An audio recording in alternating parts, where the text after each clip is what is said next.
السلام علیکم مائی YouTuber family and friend, کیسے ہیں؟ مجھے یقین ہے آپ لوگ سب ٹھیک ٹھاک ہوں گے۔ آج جمعے کے دن ہم نے وزٹ کیا مدینہ کا، اور وہاں پہ ہم لوگ نے مختلف جو پلیسز تھی، وہ ہسٹوریکل پلیسز اور ہماری ریلیجیس پلیسز، وہ ہم نے وزٹ کی، اور اس کے ساتھ ساتھ ہم نے وزٹ کیا مسجد نبوی کی۔ تو یہ آپ مسجد نبوی کے مناظر دیکھ رہے ہیں، بہت ہی زیادہ خوبصورت مسجد ہے۔ عمرہ کے بعد مسجد نبوی کا تو وزٹ بنتا ہے۔ ہر مسلمان، چاہے مرد، خواتین یا پھر بچے ہوں، ان کی خواہش ہوتی ہے کہ وہ عمرہ کے بعد جتنا جلدی پاسبل ہو سکے وہ مسجد نبوی کا وزٹ کرے۔ روحانیت کے اعتبار سے اور دلی لگن اور نبی پاک صلی اللہ علیہ وسلم کا روضہ مبارک دیکھنے کی چاہت کس کو نہیں ہوتی، تو اس لیے ہم لوگ مسجد نبوی کی طرف چلے گئے۔ یہ آپ لوگ باہر سے مسجد نبوی کو دیکھ سکتے ہیں۔ تو جمعہ کا دن تھا، اور جمعہ کے دن بہت زیادہ یہاں پہ رش تھی، اور آپ دیکھ رہے ہیں کہ آہستہ آہستہ لوگ جو ہیں وہ اکٹھے ہونے شروع ہو گئے ہیں، اور اتنی رش تھی آپ یقین کریں یہاں پہ کھڑے ہونے کی جگہ بھی نہیں تھی۔ تو لوگ، ہر کوئی یہی چاہتا تھا کہ وہ کسی طرح سے مسجد نبوی میں پہنچے اور اپنی نماز جمعہ جو ہے وہ ادا کریں۔ یہاں پہ خواتین کے لیے الگ پورشن تھا اور حضرات کے لیے الگ پورشن تھا، اور یہ بہت زیادہ بڑی مسجد تھی جس کی بنیاد نبی پاک صلی اللہ علیہ وآلہ وسلم نے رکھی تھی۔ جب نبی پاک صلی اللہ علیہ وآلہ وسلم مکہ سے مدینہ ہجرت کر کے آئے تو وہاں پہ انصار تھے، اور یہ مہاجرین تھے جو ہجرت کر کے مکہ سے مدینہ کی طرف آئے تھے۔ تو ہر ایک کی خواہش تھی کہ نبی پاک صلی اللہ علیہ وآلہ وسلم ان کے ہاں رکیں، تو اس لحاظ سے بہت بڑا مسئلہ بن گیا۔ تو نبی پاک صلی اللہ علیہ وسلم نے کہا کہ میری اونٹنی جس کے گھر کے آگے بیٹھے گی تو وہیں پہ میں رکوں گا۔ تو نبی پاک صلی اللہ علیہ وسلم نے اپنی اونٹنی جو تھی اس کی لگامیں گیلی کر کے چھوڑ دیا، تو وہ اونٹنی جو تھی وہ حضرت ایوب انصاری رضی اللہ عنہ کے گھر کے آگے بیٹھی۔ تو حضرت ایوب انصاری رضی اللہ عنہ کو یہ شرف حاصل ہوا کہ وہ نبی پاک صلی اللہ علیہ وسلم کی مہمان نوازی کریں، کیونکہ ہر ایک کی وہاں پہ خواہش تھی کہ نبی پاک صلی اللہ علیہ وسلم ان کے ہاں ٹھہریں۔ لیکن اللہ کی منظوری کے بعد نبی پاک صلی اللہ علیہ وسلم تقریباً کچھ مہینے وہاں پہ رکے، اور ساتھ ساتھ نبی پاک صلی اللہ علیہ وسلم کی خواہش تھی، کیونکہ مسجد قباء کی وہ بنیاد رکھائے تھے، تعمیر ہو چکی تھی، وہ اسلام کی سب سے پہلی مسجد تھی۔ اس کے بعد نبی پاک صلی اللہ علیہ وسلم کی خواہش تھی کہ مسجد کی تعمیر کی جائے، تو یہ مسجد نبوی جو تھی مسجد قباء کے بعد دوسری مسجد تھی جو مسلمانوں کے لیے مذہبی لحاظ سے، روحانیت کے لحاظ سے بہت بڑا مرکز ہے۔ ہر ایک مسلمان کی خواہش ہوتی ہے کہ وہ عمرہ کرنے کے بعد مدینہ کی طرف جائے اور وہ مسجد نبوی کی زیارت کرے، نبی پاک صلی اللہ علیہ وسلم کے روضہ مبارک پہ جائے، ان کو سلامتی پیش کرے۔ تو ہم لوگ بھی یہاں پہ آ گئے۔ تو شروع میں یہ جو مسجد نبوی تھی یہ اس کی بنیاد نبی پاک صلی اللہ علیہ وسلم نے رکھی، لیکن یہ جو تھی یہ دو یتیم بھائیوں کی تھی جن کا نام تھا سہل اور سہیل۔ تو ان دونوں نے یہ کہا کہ یہ زمین جو ہے وہ ہم لوگ ہدیہ کرتے ہیں مسجد کے لیے، لیکن نبی پاک صلی اللہ علیہ وسلم نہ مانے، تو حضرت ابوبکر صدیق رضی اللہ عنہ نے 10 دینار کے عوض یہ مسجد کی زمین جو تھی یہ دونوں بھائیوں سے خریدی، اور یہاں پہ مسجد نبوی کی بنیاد رکھی گئی۔ شروع میں یہ مسجد بہت زیادہ چھوٹی تھی اور اس کی بنیاد رکھ لی گئی، تو یہ مسجد جو تھی یہ پتھروں، مٹی کے گارے اور کے ساتھ بنائی گئی اس کی دیواریں، اور اس کے ساتھ ساتھ اس کی چھت جو تھی وہ کھجور کے پتوں کے ساتھ، اور اس کی جو ستون تھے، پلر جو تھے وہ کھجور کے تنوں کے ساتھ بنائے گئے، اور یہ مسجد جو تھی یہ اس طرح پتھر گارے اور کھجور کے تنے اور ان کے جو پتے تھے، چھال تھی، اس سے یہ مسجد تعمیر کی گئی۔ تو اس کے بعد جیسے جیسے وقت گزرتا گیا تو مسلمان جو ہیں وہ بہت زیادہ مدینہ کی طرف رخ کرنے لگے، اور رش جو تھا وہ بڑھتا گیا۔ تو اس لحاظ کو جو مختلف حکومتیں آتی گئیں مدینہ میں، تو اس لحاظ سے جتنے گورنر یہاں کے آتے گئے تو انہوں نے مسجد کی توسیع شروع کر دی۔ سب سے پہلے اس کی توسیع جو تھی وہ حضرت عمر فاروق رضی اللہ عنہ نے کی، اس کے بعد حضرت عثمان غنی رضی اللہ عنہ نے کی۔ تو اس کے ساتھ ساتھ اس کی توسیع ہوتی گئی، اور آج تقریباً یہ مسجد اتنی بڑی ہو چکی ہے کہ یہاں پر نمازیوں کی تقریباً 18 لاکھ جو ہے وہ نمازیوں کی نماز پڑھنے کی گنجائش ہے۔ 10 لاکھ جو ہے وہ مسجد کے اندر کی طرف نمازی جو ہے وہ نماز ادا کر سکتے ہیں، اور اس کا جو باہر کا صحن ہے وہاں پہ تقریباً 8 لاکھ کے قریب نمازی جو ہے وہ نماز ادا کر سکتے ہیں۔ اور یہ مسجد جو تھی یہ حضرت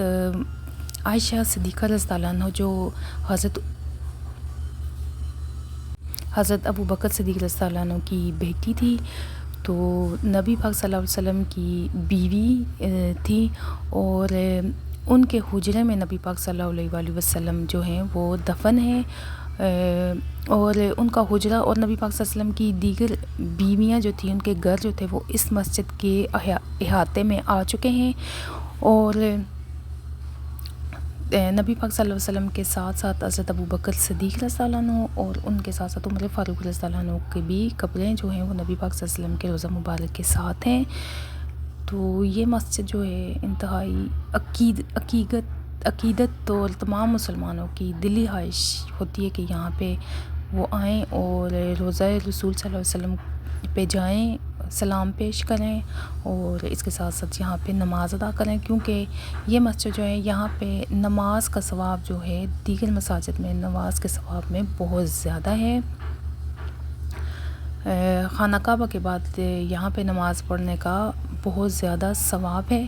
اور ہر ایک مسلمان چاہے وہ مشرق سے ہو، مغرب سے ہو، شمال سے ہو، جنوب سے ہو، اس کی دلی خواہش ہوتی ہے کہ وہ یہاں پہ آئے اور یہاں پہ وہ نماز ادا کرے، نوافل ادا کرے، روضہ رسول صلی اللہ علیہ وسلم کی زیارت کرے، اور ریاض الجنہ جو جنت کے باغوں میں سے ایک باغ ہے، تو وہاں پہ جانے کے لیے پرمٹ لینا پڑتا ہے،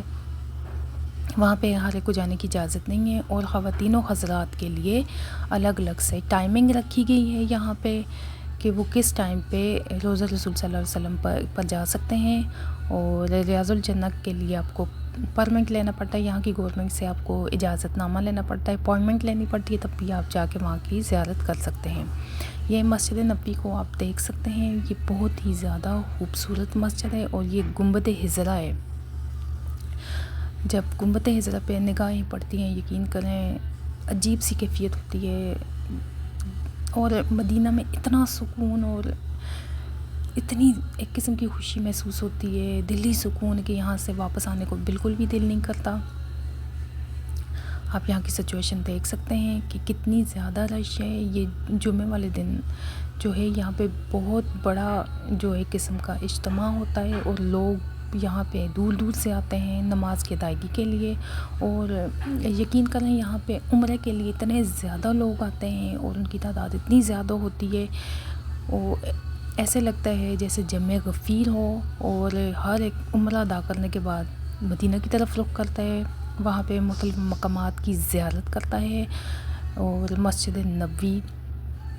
میں ہر ایک کی خواہش ہوتی ہے آئے، وہاں پہ نماز ادا کرے، نوافل ادا کرے، اور اپنے لیے رب سے مانگے، کیونکہ اللہ تعالیٰ جو ہے وہ غفور رحیم ہے، اور وہ ہر ایک کی دعائیں سنتا ہے۔ یہ آپ دیکھ سکتے ہیں یہ مسجد کتنی زیادہ بڑی ہے۔ یہاں پہ ہم بھی آئے، ہم نے یہاں پہ نماز جمعہ ادا کی، اور اس کے ساتھ ساتھ نوافل ادا کیے، اور اس کے ساتھ ساتھ روضہ رسول صلی اللہ علیہ وسلم کی زیارت کی، ان پہ سلامتی بھیجی، اور آپ کو میں اپنی کیفیت بیان نہیں کر سکی۔ جب میں وہاں پہ گئی تو یقین کریں عجیب سی کیفیت تھی، میرا تو آنے کو دل ہی نہیں کر رہا تھا، لیکن کیا کریں مجبوری ہے۔ یہ آپ مسجد کو دیکھ سکتے ہیں، یہ یہاں پہ امبریلا ٹائپ کی یہ چھتریاں بنائی گئی ہیں، اور موسم بھی بہت زیادہ اچھا تھا مدینے کا۔ ہم لوگوں نے یہاں پہ نماز ادا کی تو باہر کی طرف آ گئے، اور بہت زیادہ رش تھی، اور یہ آپ دیکھ سکتے ہیں انتہائی خوبصورت مناظر جو ہیں یہ مسجد نبوی کے ہیں۔ یہاں پہ سیکورٹی کا بہت اچھا انتظام ہے، اور یہ دیکھ سکتے ہیں آپ، یہ ہے روضہ رسول صلی اللہ علیہ وسلم، یہ اس کی زیارت کے مناظر آپ دیکھ سکتے ہیں، اور آپ مسجد کے اندرونی حصوں کے مناظر دیکھ سکتے ہیں۔ یہاں پہ تو انسان کی کیفیت ہی بدل جاتی ہے، جو بھی ہر بنی نوع انسان چاہے وہ جیسا بھی ہو، اس کی یہ خواہش ہوتی ہے کہ روضہ رسول صلی اللہ علیہ وسلم پہ جائے،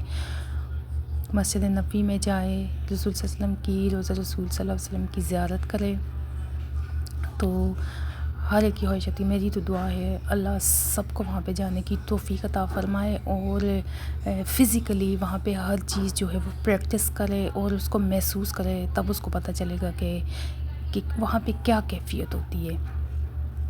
تو ویوز آپ نے میرے جو جتنے بھی ویڈیوز ہیں آپ نے ان کو ضرور دیکھنا ہے، اور اس کے ساتھ ساتھ آپ نے میرے چینل کو ضرور سبسکرائب کرنا ہے، میری ویڈیوز کو لائک کرنا ہے، اور اس کے ساتھ ساتھ کمنٹ بھی کرنا ہے کہ میری ویڈیوز آپ کو کیسی لگی۔ اس کے ساتھ ساتھ مجھے اجازت دیں، اللہ حافظ۔